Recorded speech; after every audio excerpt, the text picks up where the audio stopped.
खुलुमबाय बेलासिनि गाहाम हामलायनाय जासिहरबाय। दिनै 31 जुलाइ 2020 शुक्रबार। फैदो दिननि माखासे खौरांफोरखौ फारि मिथियालानि। लोगोफोर दिनै एसे लेट जाबाय। आङो बायजोआव थांदोंमोन, बेनिखायनो एसे लेट जाबाय। गिबि खौराङा जाबाय आन्ध्र प्रदेशआव 9 जन सुबुंफोरा सेनिटाइजार लोंनानै थैनांगौ जाबाय।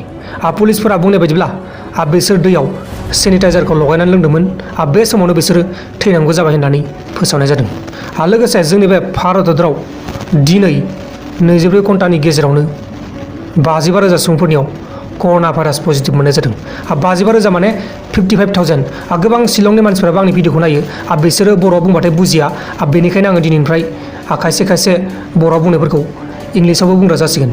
55,000 माने 55,000 आरो 24 घन्टा माने 24 आवार्स। शिलंनि बर'फोर मिथिबाय जानांगौ। दानिया फैदो गुबुन खौराङाव। गुबुन खौराङा जाबाय मणिपुरनि म्यानमार बर्डाराव मैया गावलायनाय जाथायाव चाइनिज PLAजों लिंक दं होननानै सन्देह खालामनाय जादों।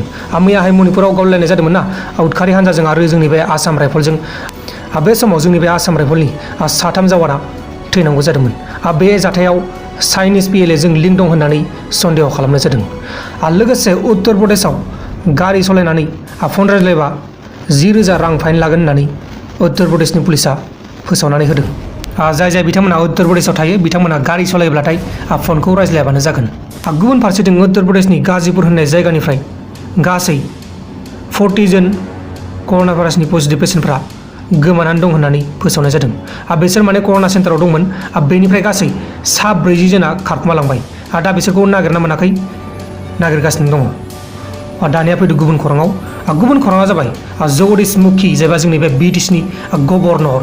बिथाङा बाक्सा आरो बरपेटा जिल्लानि दैबाना जानायखौ एबा दैबानायाव मा खहा जादों बेफोरखौ नायगिदिंनो थाखाय फैदों होननानै मिथिनाय जादों।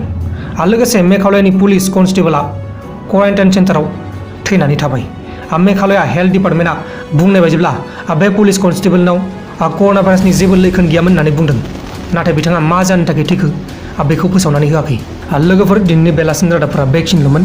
जुदि नोंथांमोना आंनि बे भिडिअखौ मोजां मोनदों अब्ला भिडिअखौ लाइक खालाम। लोगोसे जुदि मोजां मोनाखै अब्ला भिडिअखौ डिसलाइक खालाम। बाय बाय।